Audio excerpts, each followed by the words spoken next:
Trước khi mất, mẹ vợ của một người đàn ông đã nắm tay anh và nói một câu khiến anh chết lặng. Bà nói: "Đứa bé con nuôi suốt bao nhiêu năm không phải là con của con." Và chỉ vài phút sau câu nói đó, anh nhận ra rằng cuộc hôn nhân của mình có thể đã bắt đầu từ một bí mật. Nhưng điều khiến anh bối rối nhất là suốt những năm qua, anh hoàn toàn không hề nghi ngờ điều đó.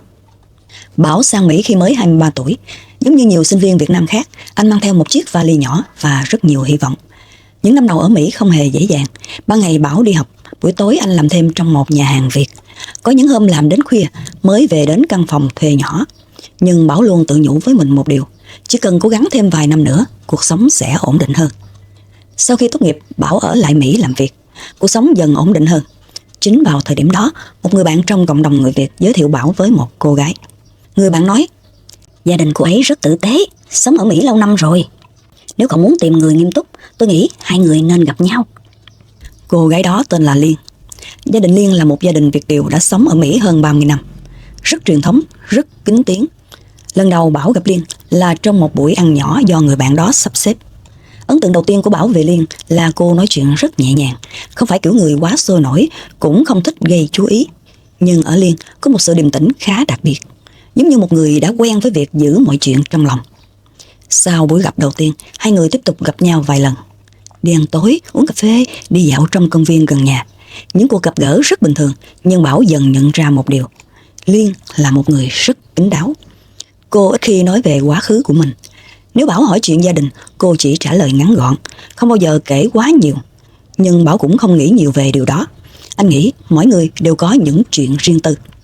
Điều khiến cho Bảo bất ngờ hơn là tốc độ mọi thứ diễn ra sau đó. Chỉ khoảng 1 tháng sau khi quen nhau, gia đình Liên đã chủ động nói chuyện với Bảo. Một buổi tối, Bảo được mời đến nhà ăn cơm. Ông ngoại của Liên, mẹ Liên và vài người thân trong gia đình đều có mặt. Giữa bữa ăn, mẹ Liên nói một câu khiến Bảo khá bất ngờ: "Hai đứa quen nhau cũng một thời gian rồi, nếu thấy hợp thì nên tính chuyện nghiêm túc." Bảo hơi khựng lại, anh không ngờ mọi chuyện lại tiến triển nhanh như vậy. Sau bữa ăn hôm đó, Bảo và Liên nói chuyện riêng với nhau. Bảo hỏi: "Em có thấy mọi thứ diễn ra hơi nhanh không?" Liên im lặng một lúc, rồi cô chỉ nói: "Gia đình em luôn thích mọi chuyện rõ ràng." Một tuần sau, Bảo nhận được cuộc gọi từ người bạn đã làm mai cho hai người. Anh ta nói: "Gia đình Liên rất quý cậu, nếu cậu nghiêm túc, hai người nên tiến tới luôn." Mọi thứ sau đó diễn ra rất nhanh. Đám cưới được chuẩn bị chỉ trong vài tuần. Ngày cưới hôm đó khá đơn giản. Khách mời chủ yếu là họ hàng và bạn bè thân thiết. Gia đình Liên đến rất đông. Ông bà, cô chú, anh em họ, ai cũng nhìn Bảo với ánh mắt khá hài lòng. Nhưng trong buổi tiệc đó, Bảo để ý đến một người đàn ông lớn tuổi, ngồi khá yên lặng ở một góc bàn. Mọi người gọi ông là cậu ba. Ông là em trai của ông ngoại của Liên. Ông không nói nhiều, chỉ thỉnh thoảng mỉm cười. Nhưng Bảo cảm thấy ánh mắt của ông có điều gì đó rất khó hiểu. Có một khoảnh khắc ông nhìn Bảo khá lâu, giống như đang suy nghĩ điều gì đó. Lúc đó Bảo chỉ nghĩ đơn giản là có lẽ ông chỉ đang quan sát mình. Đám cưới kết thúc, Bảo chính thức trở thành một phần của gia đình Liên.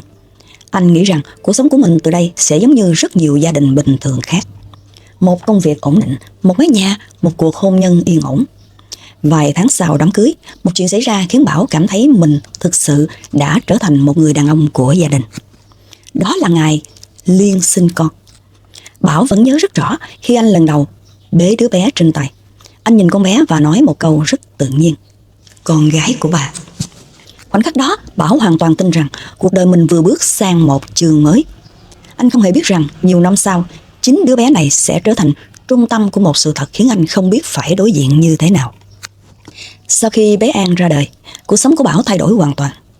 Trước đó anh chỉ cần lo cho bản thân mình, đi làm, về nhà, cuối tuần gặp bạn bè. Nhưng từ ngày có con, mọi thứ đều xoay quanh đứa bé. Những đêm đầu tiên khá vất vả. Con bé thường thức dậy giữa đêm, khóc. Liên nhiều lúc mệt đến mức ngủ gục. Những lúc như vậy, Bảo sẽ bế con lên, đi đi lại lại trong phòng khách để dỗ cho nó ngủ. Có những đêm gần 3 giờ sáng, anh vẫn còn bế con trên tay. Nhưng mỗi khi nhìn khuôn mặt nhỏ xíu đó, Bảo lại cảm thấy mọi mệt mỏi đều đáng giá.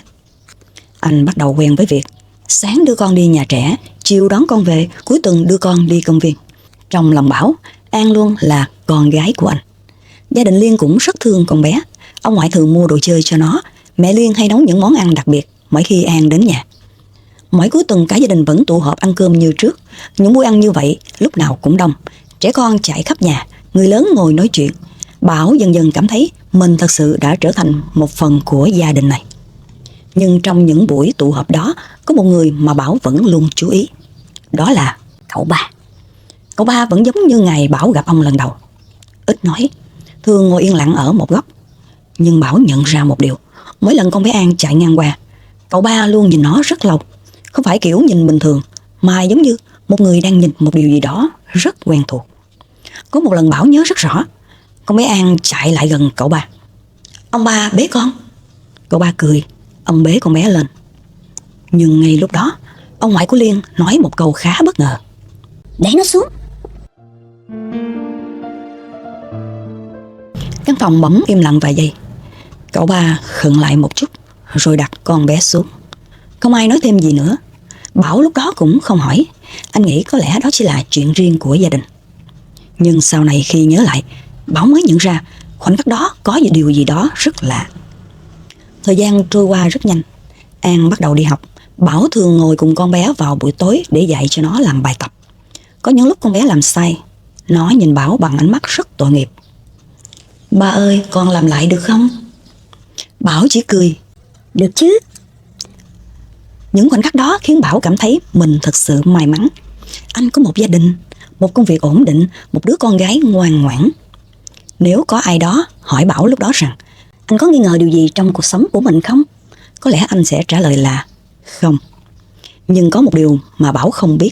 Trong suốt những năm đó, mẹ của Liên luôn mang theo một nỗi lo lắng. Một bí mật mà bà đã giữ rất lâu trong lòng. Và rồi một ngày, Bảo nhận được một cuộc điện thoại từ Liên. Giọng cô khá gấp. Anh về bệnh viện được không? Mẹ em đang yếu lắm. Bảo lập tức lái xe đến bệnh viện. Nhưng lúc đó anh không hề biết rằng cuộc gặp gỡ trong bệnh viện đêm hôm đó sẽ là khoảnh khắc khiến toàn bộ cuộc hôn nhân của anh bắt đầu thay đổi. Bảo đến bệnh viện gần nửa đêm. Hành lang lúc đó rất yên tĩnh, chỉ còn vài người ngồi chờ ngoài phòng bệnh. Ánh đèn trắng khiến mọi thứ trông lạnh lẽo hơn bình thường. Liên đứng ở cuối hành lang. Khi thấy Bảo bước tới, cô nói rất khẽ. Mẹ muốn gặp anh. Bảo hơi ngạc nhiên. Anh nghĩ mẹ vợ chắc muốn dặn dò điều gì đó. Có thể là chuyện chăm sóc Liên, hoặc là chuyện gia đình sau này. Nhưng khi Bảo bước vào phòng bệnh, anh nhận ra tình trạng của bà nặng hơn anh nghĩ. Mẹ Liên nằm trên giường, gương mặt bà gầy đi rất nhiều. Trên tay vẫn còn dây truyền dịch. Khi thấy Bảo bước vào, bà mở mắt. Bà ra hiệu cho anh lại gần. Bảo cúi xuống, bà nắm tay anh, bàn tay bà rất lạnh. Bà nhìn Bảo khá lâu, như thể bà đang suy nghĩ điều gì đó rất quan trọng. Rồi bà nói chậm rãi. Con là người tốt. Bảo hơi bối rối, anh không biết phải trả lời như thế nào. Bà nói tiếp. Mẹ luôn biết con đối xử với Liên và con bé rất tốt. Bảo gật đầu. Con bé ngoan lắm mẹ. Bà nhìn ra phía cửa phòng. Con bé An đang ngồi với Liên bên ngoài hành lang. Ánh mắt bà chợt trở nên rất nặng nề. Rồi bà quay lại nhìn Bảo, giọng bà nhỏ hơn. Có chuyện này mẹ phải nói rõ trước khi mẹ đi. Bảo cảm thấy hơi căng thẳng. Anh nói nhẹ. Mẹ cứ nghĩ đi, đừng nói nhiều. Nhưng bà lắc đầu. Nếu hôm nay mẹ không nói, có thể sau này con sẽ không bao giờ biết. Câu nói đó khiến Bảo bắt đầu cảm thấy có điều gì đó không bình thường. Anh nhìn bà, chờ bà nói tiếp. Nhưng bà im lặng vài giây, như thể đang cố tìm cách nói ra một điều gì đó rất khó. Rồi bà hỏi Bảo một câu khiến cho Bảo hơi bất ngờ. Con có bao giờ thấy con bé An giống ai trong nhà hay không? Bảo suy nghĩ một chút. Anh cười nhẹ. Mọi người hay nói nó giống Liên mà. Bà không cười, bà chỉ nhìn Bảo. Rồi nói một câu khiến anh bắt đầu thấy lạnh sống lưng. Không, mẹ không nghĩ như vậy. Bảo bắt đầu cảm thấy tim mình đập nhanh hơn. Anh hỏi, mẹ muốn nói gì? Bà siết nhẹ tay Bảo, giọng bà rất nhỏ. Có một chuyện con cần phải biết. Đúng lúc đó một y tá bước vào phòng. Cuộc nói chuyện bị ngắt lại. Bảo buộc phải bước ra ngoài. Anh đứng trong hành lang, nhìn Liên. Cô đang ngồi cạnh bé An. Cảnh tượng đó trông hoàn toàn bình thường. Một người mẹ, một đứa con, một gia đình. Nhưng trong đầu Bảo lúc đó chỉ còn vang lên một câu hỏi. Tại sao mẹ vợ lại hỏi anh câu đó? Và tại sao ánh mắt của bà lại giống như đang giữ một bí mật rất lớn? Bảo không biết rằng chỉ vài phút sau, những gì anh nghe được trong căn phòng đó sẽ khiến anh nhìn lại toàn bộ cuộc hôn nhân của mình. Sau khi y tá rời khỏi phòng, Bảo quay trở lại. Căn phòng lúc này yên tĩnh hơn. Mẹ Liên vẫn nằm trên giường, nhưng ánh mắt của bà dường như đang chờ Bảo quay lại. Bảo bước tới gần, anh nói nhỏ: "Mẹ nghĩ đi, chuyện gì để hôm khác nói cũng được." Nhưng bà lắc đầu rất chậm, rồi bà nói: "Không, nếu hôm nay mẹ không nói, có thể sẽ không còn cơ hội." Bảo cảm thấy trong lòng mình bắt đầu nặng xuống. Anh kéo một chiếc ghế lại gần giường bệnh, ngồi xuống. Bà nhìn Bảo khá lâu, như thể bà đang cân nhắc từng lời. Rồi bà nói: "Con bé An." Nghe đến tên con gái mình, Bảo lập tức chú ý. "Con bé sao hả mẹ?" Bà hít một hơi rất chậm, rồi nói một câu khiến Bảo sững người: "Con bé không phải con của con." Căn phòng bỗng trở nên im lặng. Bảo tưởng mình nghe lầm. Anh nhìn bà: "Mẹ nói gì vậy?" Bà nhắm mắt vài giây rồi mở ra. Ánh mắt của bà rất mệt mỏi, nhưng giọng của bà vẫn rõ ràng: "Mẹ xin lỗi con, nhưng con cần biết sự thật." Bảo anh cảm thấy đầu mình bắt đầu quay cuồng. Suốt bao nhiêu năm qua, anh đã luôn tin rằng An là con gái của mình. Anh nhớ lại lần đầu tiên bế con bé, nhớ những đêm thức dỗ con, nhớ những buổi đưa con đi học. Tất cả những ký ức đó bỗng trở nên nặng nề. Mình hỏi rất chậm: "Nếu An không phải là con của con?" Anh dừng lại. Câu hỏi tiếp theo gần như không nói ra được. Nhưng mẹ Liên hiểu anh muốn hỏi điều gì. Bà nhìn Bảo rồi nói tiếp: "Cha thật của con bé là cậu ba." Bảo cảm thấy toàn thân mình lạnh đi. "Cậu ba?" Người đàn ông ít nói, người luôn ngồi một góc trong những buổi họp mặt gia đình, người mà Bảo luôn nghĩ chỉ là một người họ hàng bình thường. Trong đầu Bảo lúc đó bắt đầu hiện ra rất nhiều hình ảnh. Ánh mắt cậu ba khi nhìn con bé, những lần ông ngoại nói: "Để nó xuống." Những khoảng im lặng kỳ lạ trong gia đình. Tất cả những điều đó bỗng nhiên trở nên có ý nghĩa. Bảo đứng yên, không nói gì. Một lúc sau anh mới hỏi: "Liên có biết chuyện này không?" Mẹ Liên im lặng vài giây, rồi gật đầu: "Nó biết." Câu trả lời đó khiến Bảo cảm thấy tim mình nặng trĩu. Bởi vì điều đó có nghĩa là suốt bao nhiêu năm qua, Liên đã sống với bí mật đó và chưa bao giờ nói với anh. Nhưng mẹ Liên vẫn chưa nói hết. Bà nắm tay Bảo lần nữa, rồi nói một câu cuối cùng, một câu mà khiến cho Bảo càng bối rối hơn: "Nhưng có một người trong gia đình này không hề biết sự thật đó." Bảo nhìn bà. Anh gần như đoán được bà đang nói đến ai. Bà nói rất khẽ: "Cậu ba không biết." Bảo bước ra khỏi phòng bệnh. Anh đứng trong hành lang, nhìn Liên đang ngồi với bé An. Mọi thứ trước mắt anh vẫn giống hệt như trước. Nhưng Bảo biết rằng sau đêm hôm đó, mọi thứ trong cuộc hôn nhân của mình sẽ không bao giờ còn giống như trước nữa. Sau khi rời khỏi phòng bệnh, Bảo đứng rất lâu ngoài hành lang. Đầu anh vẫn vang lên câu nói của mẹ vợ: "Con bé không phải con của con." Anh cố gạt suy nghĩ đó đi, nhưng càng cố, những ký ức về nhiều năm qua lại hiện lên trong đầu. Lần đầu tiên anh bế con bé, lần đầu tiên con bé gọi anh là ba, những buổi tối anh ngồi dạy nó làm bài tập, những lần con bé chạy ra cửa mỗi khi anh đi làm về. Tất cả những điều đó đối với Bảo đều là thật. Nhưng bây giờ, mọi thứ bỗng trở nên rất nặng nề. Bảo nhìn về phía ghế chờ. Liên đang ngồi đó, bé An ngủ gục trên vai của cô. Cảnh tượng đó trông giống hệt như bao lần trước. Một gia đình rất bình thường, nhưng Bảo biết rằng mọi thứ đã thay đổi. Anh bước tới, nói nhỏ: "Anh cần nói chuyện với em." Liên nhìn Bảo. Chỉ cần nhìn ánh mắt của anh, cô đã hiểu. Hai người đi ra cuối hành lang. Bảo hỏi thẳng: "Những gì mẹ nói có đúng không?" Liên cúi đầu. Một lúc rất lâu sau cô mới gật nhẹ.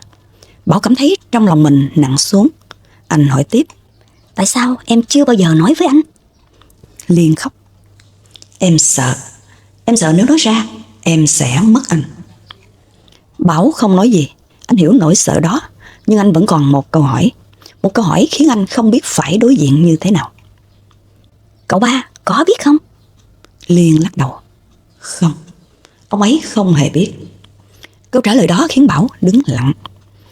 Bởi vì điều đó có nghĩa là suốt bao nhiêu năm qua, một người đàn ông đã sống cạnh đứa con ruột của mình mà không hề biết. Sáng hôm sau, Bảo đến nhà ông ngoại. Anh thấy một cảnh rất quen thuộc. Cậu ba đang ngồi ngoài sân, bé An chạy quanh chơi với ông. "Ông ba, bắt bóng." Cậu ba cười, ông ném quả bóng lại cho con bé.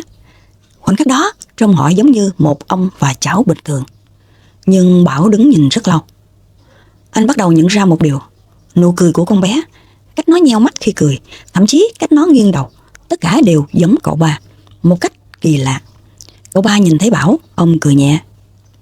Rồi cậu ba nhìn con bé, nói một câu rất bình thường. Con bé giống mẹ nó hồi nhỏ ghê. Bảo không trả lời, bởi vì lúc đó trong đầu anh chỉ có một suy nghĩ. Người đàn ông trước mặt anh suốt hơn 10 năm qua đã sống trong cùng một gia đình mà không hề biết rằng mình có một đứa con. Bé An chạy lại nắm tay Bảo. Ba, mình đi ăn sáng không? Bảo nhìn con bé. Khoảnh khắc đó anh nhận ra một điều khiến mình đau hơn cả. Không phải chuyện huyết thống mà là tình cảm. Suốt bao nhiêu năm qua anh đã yêu thương con bé như con ruột. Anh đã ở bên nó từ khi nó mới sinh ra. Đối với Bảo, nó vẫn là con gái của anh. Nhưng bây giờ anh phải đối diện với một câu hỏi. Một câu hỏi mà anh không biết phải trả lời như thế nào. Sự thật có nên được nói ra hay không? Bảo nhìn cậu ba. Ông vẫn đang chơi với con bé, cười rất hiền, không hề biết điều gì. Bảo đứng đó rất lâu. Trong đầu anh lúc này chỉ có hai lựa chọn. Một, nói ra sự thật. Hai, giữ bí mật đó mãi mãi. Nếu bạn là Bảo, bạn sẽ làm gì? Bạn sẽ nói sự thật cho cậu ba biết rằng con bé An là con ruột của ông? Hay bạn sẽ giữ bí mật đó để bảo vệ gia đình và đứa bé? Cảm ơn bạn đã ở lại. Chào bạn.